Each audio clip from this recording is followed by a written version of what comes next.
అందరికీ నమస్తే.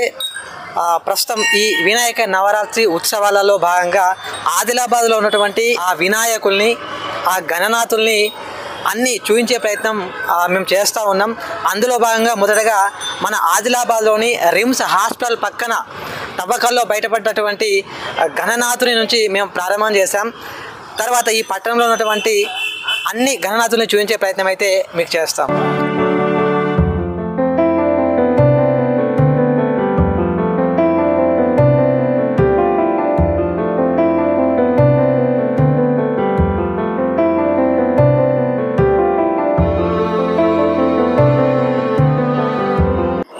శ్రీ గణేశాయ నమః. వక్రతుండ మహాకాయ సూర్యకోటి సమప్రభ నిర్విఘ్నం కురుమే దేవ సర్వకారే సర్వదః. సర్వ విఘ్నాలను హరించేవాడు ఆ విఘ్నేశ్వరుడు. మన ఆదిలాబాద్ రిమ్స్ గేటు పక్కన మహాగణపతి దేవాలయం వెలిసింది. కొన్ని సంవత్సరాల క్రితము ఇక్కడ తవ్వకాలలో మహావిఘ్నేశ్వరుడు ఒక రూపంగా ఒక విఘ్నేశ్వరుని ఆకారంలో వెళ్ళడం జరిగింది. ఆ ఆకారాన్ని బట్టి ఇక్కడ కొన్ని సంవత్సరాల నుంచి చిన్న ఆలయం ఉండే ఆలయాన్ని కొద్దిగా నిర్మిస్తూ ఇక్కడ మహాగణపతిగా ప్రసిద్ధిగాంచాడు. మహాగణపతి ఆలయము రిమ్స్ గేటు పక్కన ఇక్కడ పూజలు అందుకుంటుంది. ఈ నవరాత్రులలో మహాగణపతి చాలా విశేషమైన ఆరాధన చేస్తుంటాము. 11 రోజులు ఉదయము సాయంత్రము ఆ విఘ్నేశ్వరునికి పూజలు చేసుకుంటూ ప్రతిరోజు ఒక కార్యక్రమాన్ని నిర్వహిస్తుంటాము. ప్రతిరోజు లక్ష్మీ గణపతి హోమము, లక్ష గరకతో పూజ, లక్ష పుష్ప అర్చన, మహిళలచే సహస్ర మోదక హవనము, మహిళలచే సామూహిక కుంకుమార్చన, ఇలాంటి కార్యక్రమాన్ని మహాగణపతి ఆలయ కమిటీ సభ్యులందరూ కలిసి ఆలయంలో ఈ కార్యక్రమాలు నిర్వహిస్తుంటారు. మహాగణపతి దేవాలయము చాలా విశేషము. ఈ గణపతిని ఎవరైతే ప్రార్థన చేస్తారో ఆయురారోగ్య ఐశ్వర్యాలను ప్రసాదించేది, ఆరోగ్యాన్ని. ఈ గణపతిని క్షిప్ర గణపతి కూడా అంటారు. ఇది ఒక రకంగా చూస్తే వైద్యో నారాయణ హరి, అంటే వైద్య రూపంలో, డాక్టర్ రూపంలో ఇక్కడ గణపతి వెలిశాడు. ఎందుకంటే హాస్పిటల్లో రిమ్స్ గేటు పక్కన ఉంది కాబట్టి ఈ గణపతిని క్షిప్ర గణపతిగా వర్ణించడం జరుగుతుంది. ఈ గణపతిని ఎవరైతే రోగులు దర్శిస్తారో రోగనాశనం అవుతుంది, రోగము పోయి ఆరోగ్యాన్ని ప్రాప్తించే మహాగణపతిగా ఈ ఆదిలాబాద్లో వెలిశాడు. ఓం స్వస్తి. మనం ఆదిలాబాద్లోని గణపతుల్ని చూస్తున్నాం కదా, అయితే కొన్నింటిని అవి ఏ ప్రాంతంలో ఉన్నాయో చెబుతూ ఉంటాం.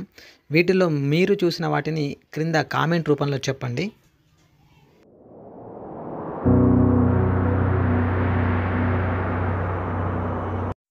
ఈ గణపతి అయితే మొత్తం చెత్తలతో చేసి ఉంది. చూడండి, మీకు ఎట్లా అనిపించిందో ఈ గణపతిని చూస్తే తప్పకుండా మాకైతే కామెంట్ రూపంలో చెప్పండి. మనం ఆదిలాబాద్ పట్టణంలో ఉన్నటువంటి బుక్తాపురంలో ఉన్నటువంటి శ్రీ శివ బాల గణేష్ మందిర్ దగ్గర ఉన్నాం.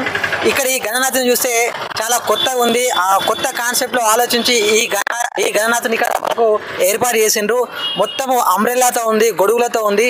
మరి దీనికి సంబంధించిన వివరాలు ఈ గణేష్ మండలి సభ్యులు అందజేస్తారు. చెప్పండి, మీ పేరు? నా పేరు లోకేష్ అండి. మాది శ్రీ శివ బాల గణేష్ మండల్ బుక్తాపూర్ ఆదిలాబాద్. మేము వచ్చేసి ప్రతి సంవత్సరం కూడా వెరైటీ గణేష్ని పెట్టడం జరుగుతుంది, లేకపోతే మెసేజ్ ఇచ్చే గణేష్లను పెడతాము. మేము ఇలా ఎందుకు పెడుతున్నామంటే ప్రజలందరూ మా దగ్గరికి వచ్చే ఆదరణను బట్టి మేము ఈ గణేష్ను తయారు చేస్తాము. పోయిన సంవత్సరం కూడా తడకలు మరియు చాటలతో గణేష్ తయారు చేసాము. ఈ ఇయర్ అంబ్రెల్లా ఛత్రీలతో చేసాము గణేష్. ఈ ఛత్రీలు వచ్చేసి 21 ఛత్రీలతో తయారు చేయడం జరిగింది. మరియు ఈ గణేష్ వచ్చేసి ప్లాస్టర్ ఆఫ్ ప్యారిస్కి వ్యతిరేకంగా పెడతాము. అలా పెట్టడానికి కారణం ఏమంటే మన ప్రకృతిని కూడా కాపాడిన వాళ్ళం అవుతాము, మరియు ప్రజలకు కూడా కొత్తగా చూపించిన వాళ్ళం అవుతామని మేము ఈ గణేష్ను పెడుతున్నాం. మాకు ఈ ఆదరణను బట్టి మేము ప్రతి సంవత్సరం కూడా మున్ముందు కూడా ఇలాగనే గణేష్లు తయారు చేసి ప్రజలకు ఆనందాన్ని మరియు పర్యావరణాన్ని కూడా కాపాడుతామని తెలియజేస్తున్నాం. గణేష్ ఉత్సవాలు ప్రతి ఏటా మనం ఘనంగా నిర్వహిస్తుంటాం. 9 రోజుల పాటు ప్రతి గ్రామంలో, పట్టణంలో ఎటు చూసినా పండగ వాతావరణం కనపడుతుంది. రకరకాల వినాయకులు మనం చూడొచ్చు. ఒక్కో గణేష్ మండల్ వాళ్ళది ఒక్కో ప్రత్యేకత. ఒక విగ్రహానికి మించి మరొక విగ్రహం భక్తుల్ని ఆకట్టుకుంటుంది.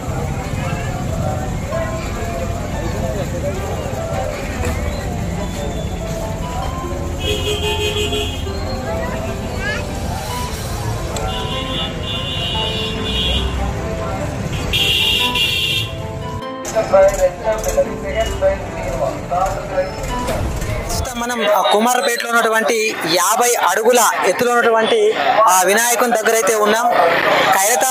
హైదరాబాద్లో ఎట్లయితే వినాయకుడు ఉంటాడో ఎత్తుగా మన ఆదిలాబాద్లో కూడా 50 అడుగుల ఎత్తులో ఉంది. ఈ వినాయక ఉత్సవాలని వీరు సుమారు 53 సంవత్సరాలుగా జరుపుతూ ఉన్నారు. మనం ఇప్పుడు కుమార్ జనతా గణేష్ మండల్ మాట్లాడే ప్రయత్నం చేద్దాం. నేను గత 40 సంవత్సరాల నుంచి కుమార్ జనతా గణేష్ మండల్ నిర్వహిస్తున్నాను. ఇది కుమార్ జనతా గణేష్ మండల్ ని నూతిమీది గణపతి కూడా అంటారు. మేము 53 సంవత్సరంలో అవుతున్నది కుమార్ జనతా గణేష్ మండల్ నిర్వహించడంతో. దీనికి ప్రత్యేకత ఏమిటంటే పిల్లలు కాని వాళ్ళకు కూడా పిల్లలు అవుతారని అందరు మొక్కుకుంటారు. వాళ్ళ కోరికలు కూడా తీర్చడానికి కూడా ఎంతో మంది భక్తులు ప్రతి గ్రామం నుంచి వచ్చి సందర్శించుకుంటారు. ఈ వినాయకుని ప్రత్యేకత ఇక్కడ బావి నుంచి వాటర్ తీసి దానిని పంపుల ద్వారా నిమజ్జనం చేయడం జరుగుతున్నది. 24 గంటల్లో ఈ విగ్రహము మొత్తము కరిగిపోతుంది. మరి మట్టితోని ప్లాస్టర్ ఆఫ్ ప్యారిస్ తోని చేయడం జరిగినది. ప్రతి సంవత్సరము ఒక్కొక్క విధంగా రూపంలో వినాయకుడిని చేయడం జరుగుతున్నది. గత 12 సంవత్సరాల నుంచి భారీ విగ్రహాలను మేము సృష్టించడం జరుగుతున్నది. ఎందుకనంటే మేము మన దేశంలోని ఉన్న దేవాలయాలు అన్నీ ఇప్పటి వరకు నిర్మించడం జరిగినది. నిర్మించడం అయిన తర్వాత అక్కడికి వెళ్ళి మాకు ఒక ఆలోచన వచ్చింది. పెద్ద భారీ విగ్రహం పెట్టాలి. పట్టణ ప్రజలు కూడా ఖైరతాబాద్ తీరులో మన వినాయకుడు ఉండాలి అని పట్టణ ప్రజలు కానీ పల్లెటూరు వాసులు కానీ గ్రామ ప్రజలు కానీ వాళ్ళ వినతితోని ఈ భారీ పెద్ద విగ్రహము పెట్టడం జరుగుతున్నది.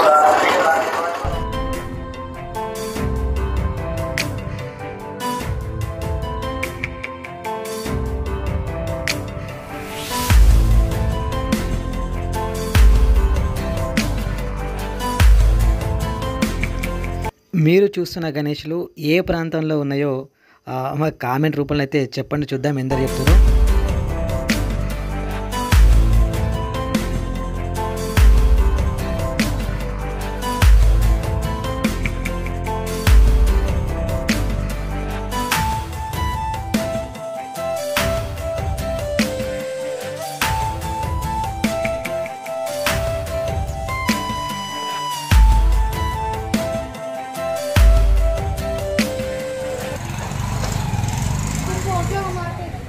భార్యలో సిద్ధిరీత్యా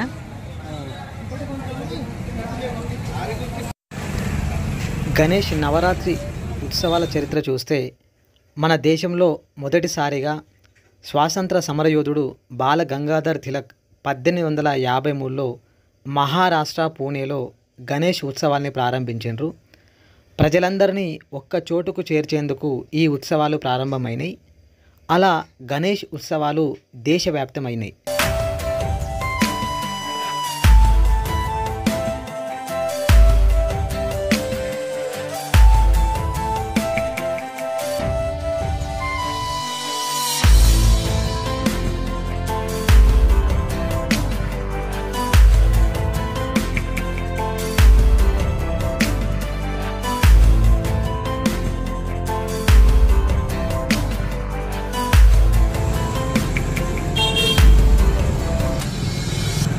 మంగళం మునికుంభజార్చిత మంగళం సాంబ శంకర భక్తపాయ హర హర మహాదేవ హర. ఓం అథైతం విష్ణవే చరణ్నిర్వపతి యజ్ఞో వై విష్ణుః యజ్ఞ ఏవాన్ తద ప్రతిష్ఠతి స్తోత్రజోహోతి విష్ణవే స్వాహా యజ్ఞాయ స్వాహా ప్రతిష్ఠాయ స్వాహేతి పురుషాయ విద్మహే వక్రతుండాయ ధీమహి.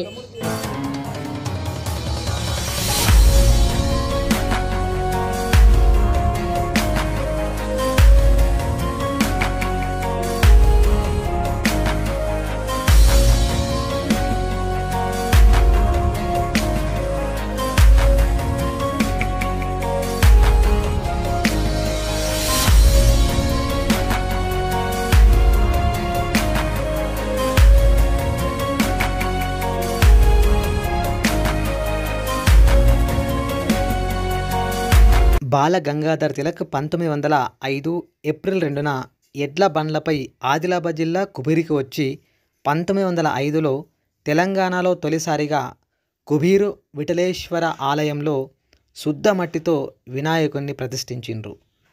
మన ఆదిలాబాద్లో అత్యంత ఘనంగా నిర్వహిస్తున్న ఈ ఉత్సవాలను ప్రశాంతంగా జరుపుకోవడానికి అటు ప్రభుత్వ విభాగాలు కానివ్వండి, మండపాల నిర్వాహకులు, ప్రజలు కూడా సహకరిస్తున్నారు.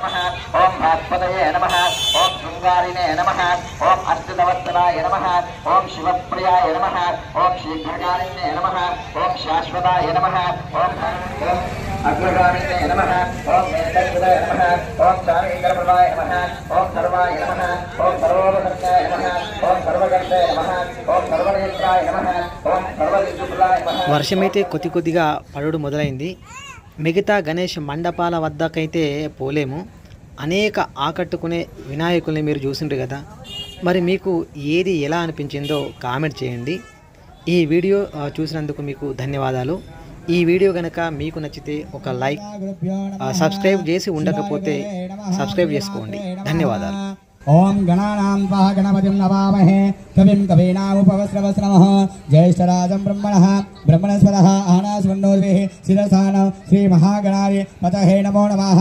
ఓం నమో వ్రాతపతహే గణపతహే ప్రపదపతహే నమస్తే అస్తు లంబోదరాయ ఏకదంతాయ విఘ్నవినాశినే శివసుతాయ శ్రీ వద్దమూర్తయే నమః.